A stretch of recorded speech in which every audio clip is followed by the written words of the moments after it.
Alioune, bonjour.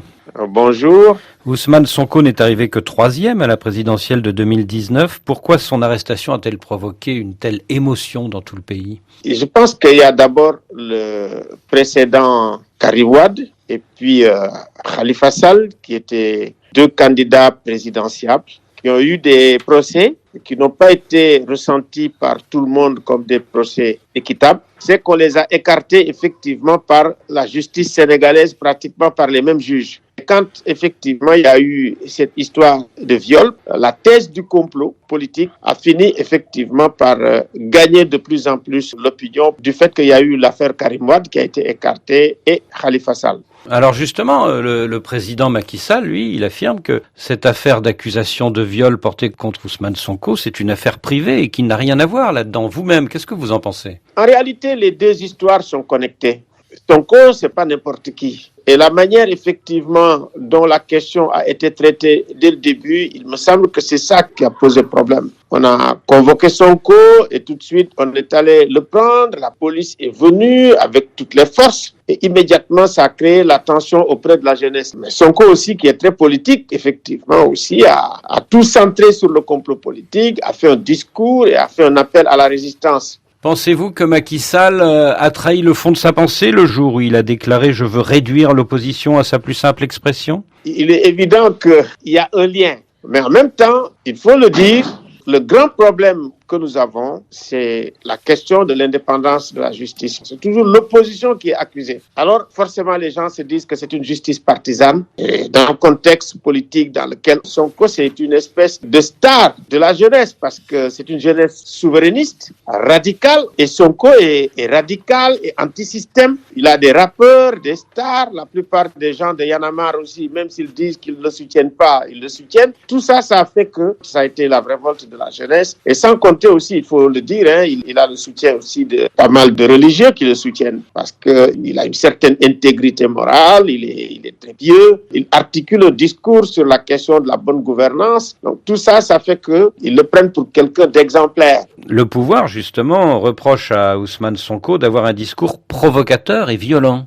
Voilà, c'est un discours provocateur, c'est un discours violent, mais bon, c'est un discours qui est assumé et qui plaît souvent à la jeunesse. Il faut dire que nous sommes dans un contexte où pratiquement un peu partout en Afrique de l'Ouest, les pouvoirs se durcissent, nous avons des autoritarismes, les pouvoirs sont des pouvoirs répressifs et effectivement, vous avez souvent des confrontations. On l'a vu en Guinée, on l'a vu aussi en Côte d'Ivoire, on le voit au Bénin et on l'a vu même au Mali. Donc voilà, des jeunes qui n'ont absolument rien à perdre. Et justement, est-ce que le Covid-19 et les mesures de protection contre ce virus peuvent avoir accentué la crise et provoqué encore plus de manifestations? Bien sûr, la pandémie Covid-19 est un facteur aggravant et très fort. Il y a eu le couvre-feu qui a été très long et les gens n'ont pas pu travailler. Écoutez, les gens qui ne travaillent pas, qui sont au chômage, mais quand il y a le mécontentement populaire, ça a explosé comme jamais on ne l'a vu au Sénégal. Depuis pratiquement l'indépendance, on n'a jamais vu autant de violence. Et pour ça, effectivement, beaucoup de gens se sont levés pour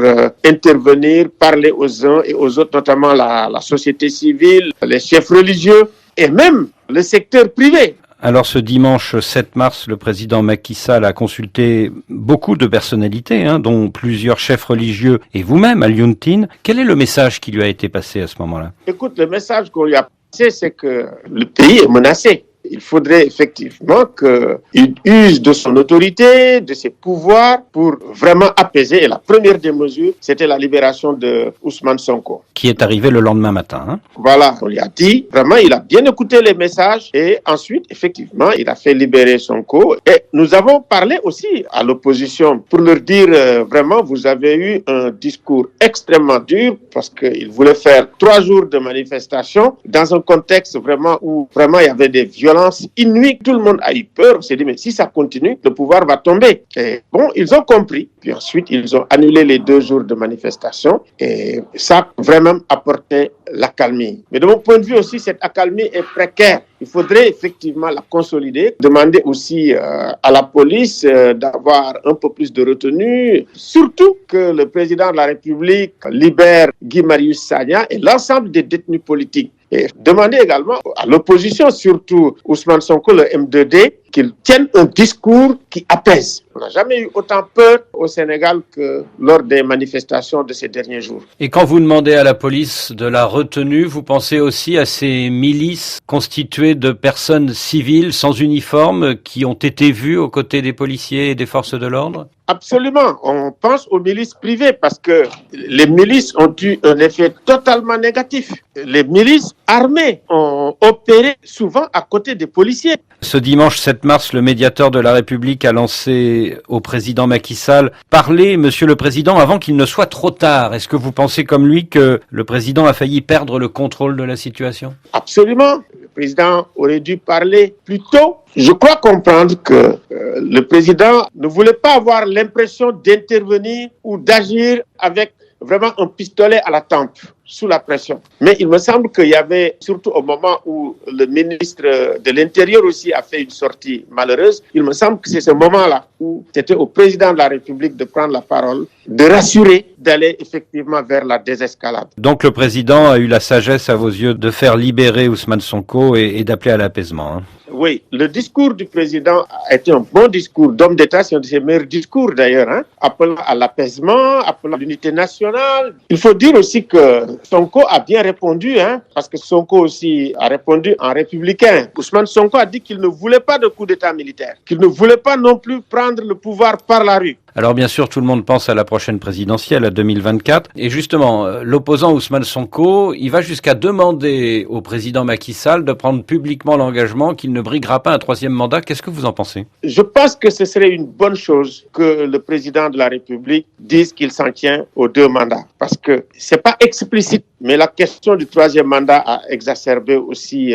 les tensions politiques. Je pense que ça lui permettrait de travailler en toute sérénité et de sortir par la grande porte. Parce que quand même, il est jeune, il a beaucoup de compétences et ça lui permettrait de prendre date, soit pour le Sénégal, soit également pour l'Afrique. Dans le contexte actuel où la question du troisième mandat crée des crises politiques énormes, faire un peu comme le président Issoufou qui vient d'avoir le prix Mo Ibrahim serait une excellente chose et un bon message. Parce que l'Afrique de l'Ouest, aujourd'hui, la crise de la démocratie, du suffrage universel, de la gouvernance, des droits humains et de la sécurité est dans une situation telle que nous avons besoin d'inspiration. Ça veut dire que nous avons besoin d'un nouveau leadership. Donc vous conseillez au président Macky Sall de suivre l'exemple du président Mahamadou Issoufou? Absolument. Ce que les Sénégalais attendent, c'est ce que l'Afrique de l'Ouest attend, parce que le Sénégal a toujours été un exemple, une référence en matière de démocratie, en matière de droits humains. Surtout que Macky Sall,